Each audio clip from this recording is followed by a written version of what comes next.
Audio Jungle.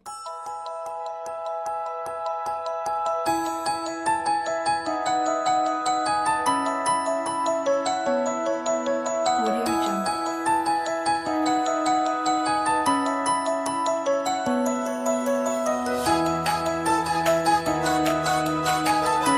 Welcome, Dr. Imelda Agdeppa.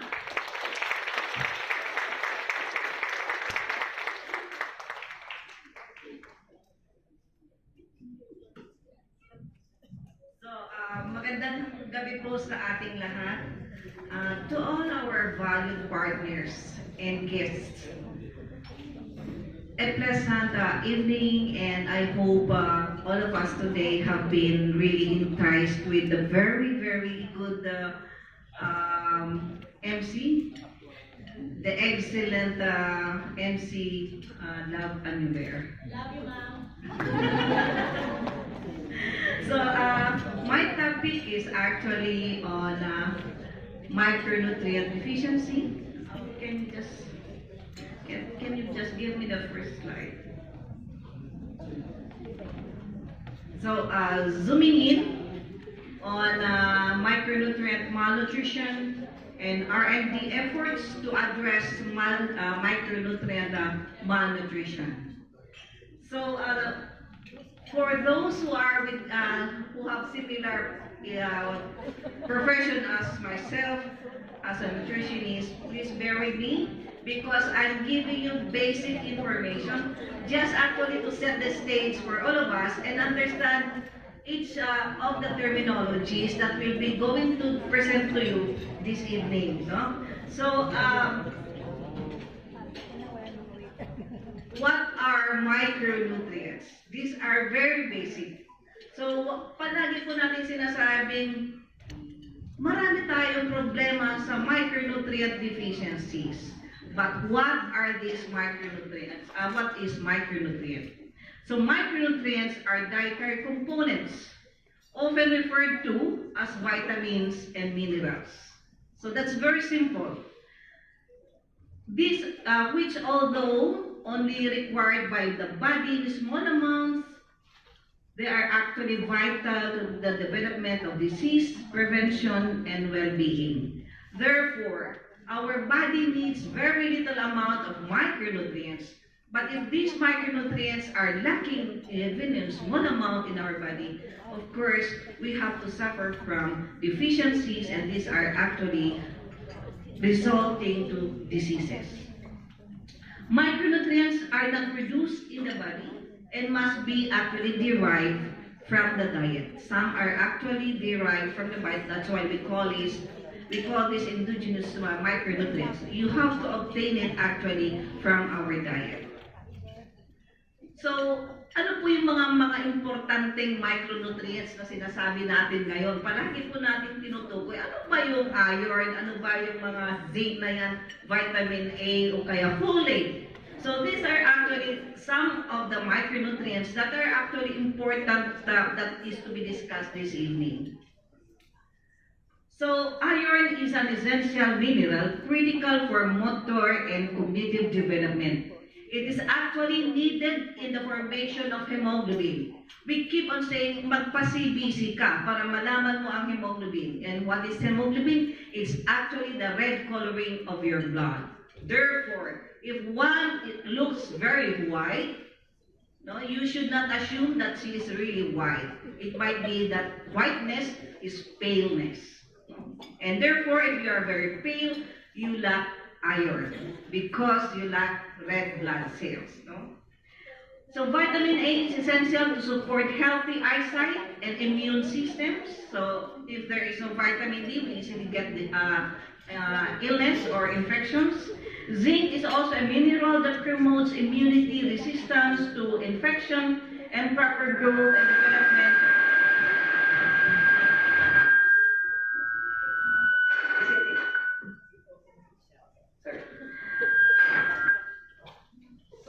Resistance to and proper growth and development. For the nervous system and is integral to healthy pregnancy outcomes. Folate is a vitamin that is essential in the earliest days of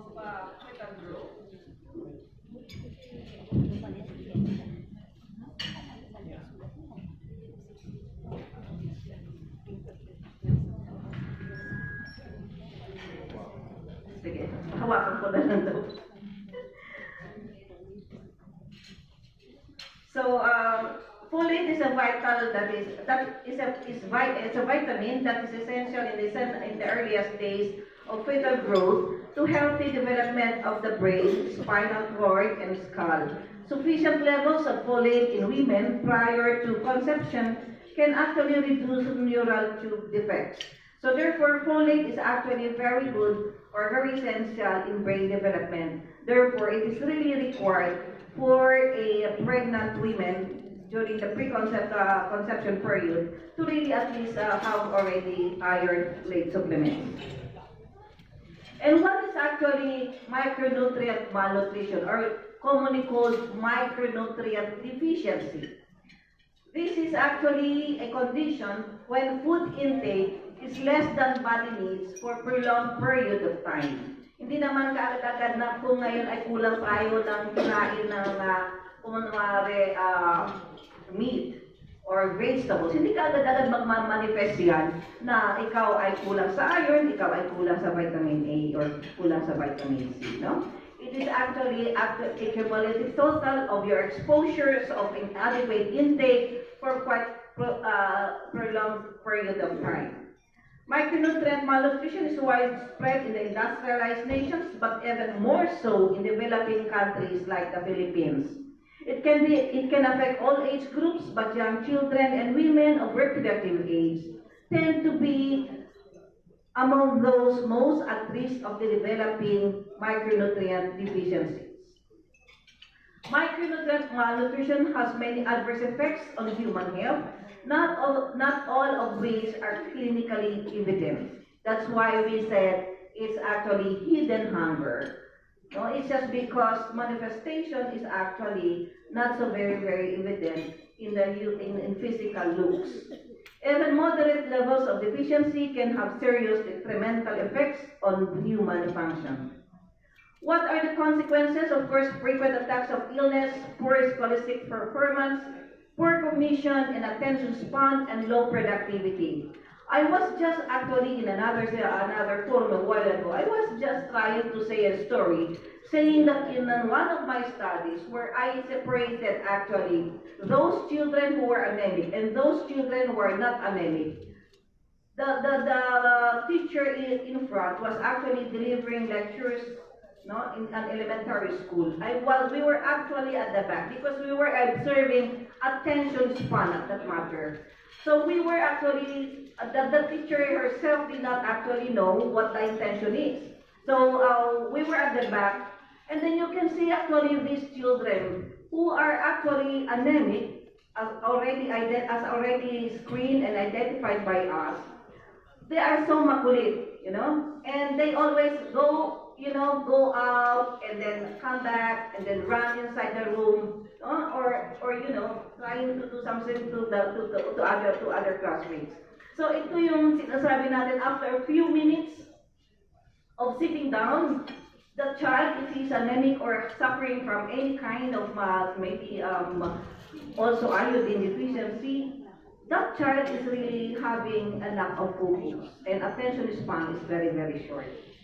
So the existence of micronutrient malnutrition has profound implications for economic development and productivity, particularly in terms of potentially huge public health costs and the loss of human capital formation. In one of our published studies, we actually costed micronutrient deficiencies of like iron deficiency, vitamin A deficiency, and zinc deficiency. You can see that the amount of direct costs, meaning to say the medicines and other medical costs, is actually sharing the largest amount of cost from the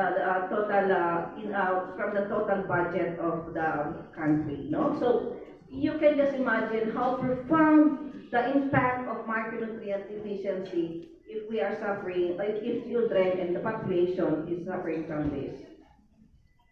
So therefore, allow me now to actually tell you what is the situation now of micronutrient deficiency in the Philippines. In 2013, we had conducted the National Nutrition Survey, and we collected blood from all the regions, 79 provinces, including and the NCR.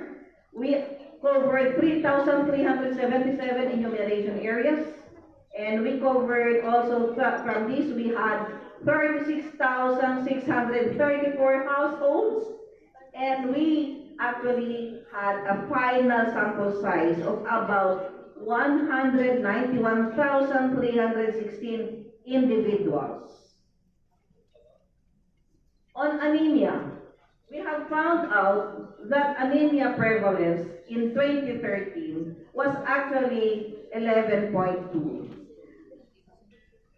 Highest prevalence was actually observed among our 6 months to less than 1 year, and so on. So you can see here that the most affected one, these are having the moderate type of moderate anemia in the population, are the 60 years and over, and also the pregnant women. So what is very alarming is actually the 40.5 among our 6 months to less than 1 year.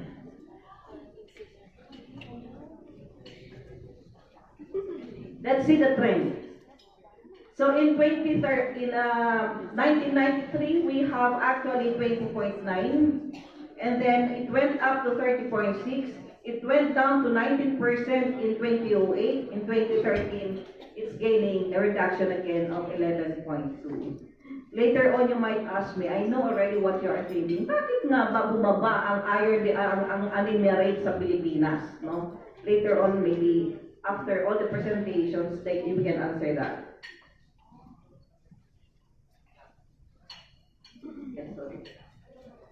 So, however, if we try to actually do a trending among our children, you can see here that among the 6 months to less than 1 year, is ito po yun. Still having the severe anemia prevalence.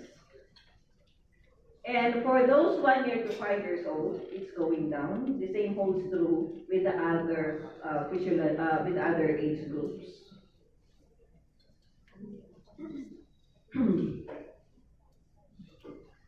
If we dissect actually the different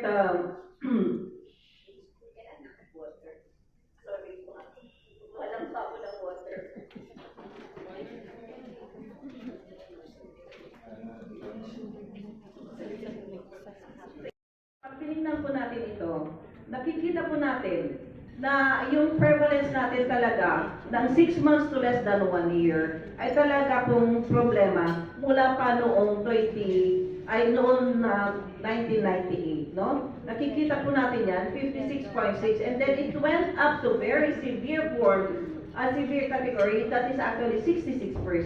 And then bumababa noong 28 na 55, ngayon naging 45. Sana po, pababain na po natin hanggang doon sa 5% lang, no? Para hindi na tayo masyadong nagkakaproblema. Now, prevalence of anemia among our pregnant mother is giving us the similar trend, wherein there is a downtrend in the prevalence of anemia. So among our preschool age children, you can see that anemia is commonly observed or can be commonly seen among those poorest to the middle income population. And this is actually revealing that those 6 months to less than 1 year is again giving us the highest peak. And compared to those that are older age group, you can see that they are moderately suffering from anemia. However, you can see here that high prevalence is still existing. They are still having the moderate problem. So by wealth quintile, you can see here that among 20 to 59 years old, this one here, the red one, and among the oldest population, that's 60 years and over, the elderly is having a moderate form of anemia.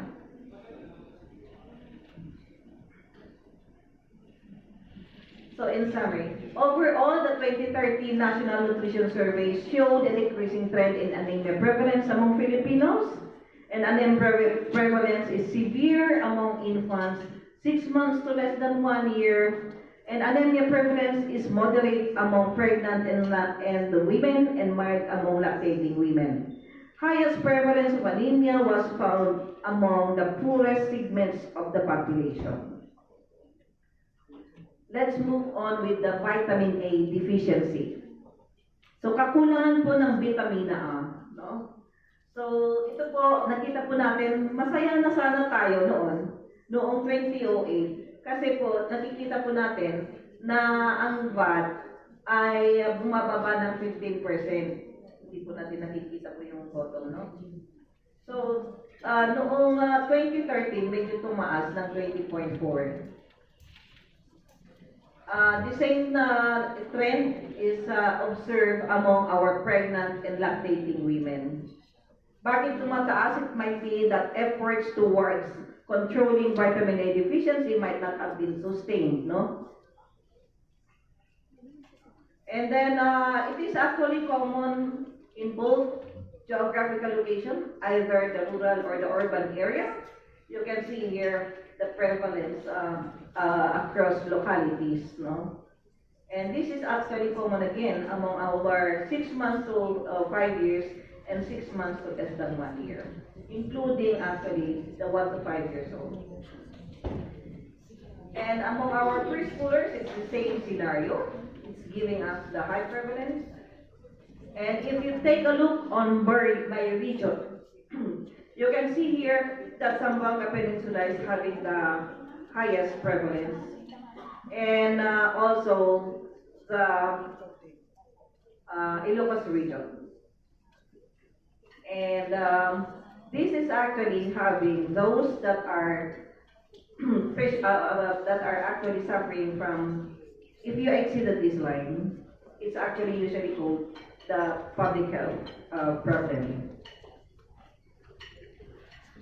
So vitamin A deficiency prevalence among our preschool children is a problem of severe public health importance, highest among children aged 6 months to less than 1 year, and among the poorest sector of the population. There was a decreasing trend in VAD, or vitamin A deficiency prevalence, among the pregnant and lactating women.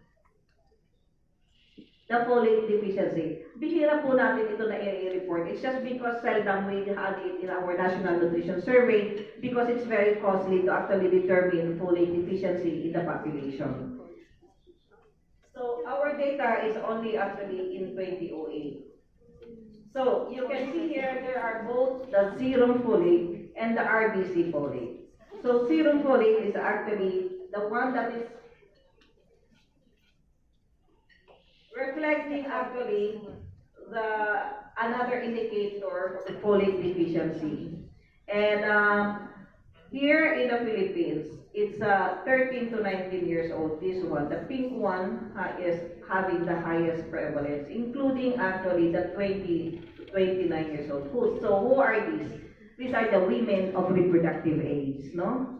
So ito po yung mahirap, pero try to consider also those actually in the 30 to 39 years old and the 40 to 45 years old having the highest the high prevalence also. Now with regards to RBC folate, it's the same scenario wherein actually our women of reproductive age are having the highest prevalence. So ano na kanina yung epekto ng folate deficiency? Ano na po yun? Neural tube defects.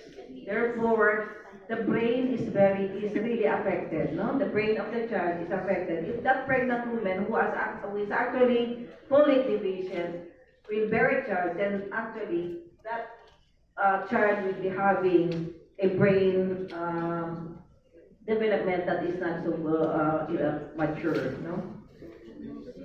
So prevalence of So with regards to the pregnancy stage, no, you can see that this folate deficiency occur usually at the 2nd and 3rd trimester of pregnancy. And in the RBC folate, you can see here that's actually occurring already as early as the first trimester. So prevalence of folate deficiency among women of childbearing age was highest among our younger age groups of women of reproductive age, and the prevalence of folate deficiency using serum folate as index revealed that the second and third trimesters of pregnancy are highest, while using the red cell folate, the second trimester is the highest. So zinc deficiency. Zinc deficiency, what will happen to a child or to all of us? Shorter or stunting, o marami pang mga ano. So, it's actually more on physical growth and also for immunity, no? So you can see again our data is actually giving us that our children is really suffering from zinc deficiency. It's very, very high. It's actually 21.6% among our children, preschool children, both among males and females, and school-age children, 6 years to 12 years old, again, males and females, giving us 31% and 33%. No? So, talagang female is 33%, 28% for male. And for adolescents, also, it's a very high, 29 and 32%. 29 for adolescents, 13 to 19 years old. If we disaggregate our data to male and by gender, you can have the male suffering higher prevalence than the females. And well, this one for adults, you can see here that it's 20 to 58 years old, 31%. Disaggregated by gender, it's giving us also a high prevalence. And this is actually a problem across all age groups. And the same holds true with the others. Now, sick levels of pregnant women is also a problem. It's very high, and also among lactating women. Terrible, no? Lactating women for the first 6 months, it's actually 45.6. So based on zinc, International Zinc Council Group, ano na yun, Lega? I think, no? Suggested guidelines for public health concerns, zinc deficiency among these selected population groups was on a high, was of high magnitude, that is actually more than the 20%. Therefore, zinc deficiency is a national problem because the prevalence in all age groups exceeded the 20% cutoff. So progress in the Philippines for iodine, we are getting better on iodine deficiency. So what can be done? The best way of preventing micronutrient malnutrition is to ensure consumption of a balanced diet that is adequate in every nutrient. Unfortunately, this is far from being achievable everywhere since it requires universal access to adequate food and appropriate dietary habits. From this standpoint, therefore, food fortification has a dual advantage of being able to deliver nutrients to large segments of the population without requiring any radical changes in food consumption patterns. So food fortification, we all know that it is the addition actually of or deliberately increasing the content of an essential micronutrient in a food so as to improve the nutritional quality of food supply and provide a public health benefit. So ito po yung DOST. We had actually a study on iron fortified rice, and we have seen a significant improvement actually in hemoglobin levels and a decrease in anemia prevalence. Study on fortified milk, you can see here when we had actually a psychologist with us actually to test the different parameters on process of recovering information about past events or knowledge. You can see here that those who are receiving the milk is higher than the water, no? And it's giving us the same trend all throughout the process, no? And what is very important in here is the ability of the child to retell the story. So meaning to say, the retention of the child. If you have iron and other micronutrients in it, it really works, no? And mean height also almost having a good increment. And you can see here that those receiving the 2 classes had better increased height. And in weight, you can see here that it's going down on speed of, no? But it's having a highest peak in midline, meaning to say the nutrients in the milk are really that kind of, when given to hungry cells, most of it are really absorbed and being utilized by the body. So zinc had increased significantly in all our groups, no? Like for the 1 glass and the 2 glasses, the difference actually is very significant. So better increment was seen in the 2 glasses. So on fortified fruit juice, we got the similar effects. This is actually published already in Asia Pacific Journal of Clinical Nutrition, wherein the study have revealed that we had a significant reduction in anemia rate when given fortified juice. This is actually when we only had 5 nutrients in the juice, and therefore other fortification studies must actually study the nutrient combination. So zinc also has serum ferritin did not increase so much, however it has deposited some. And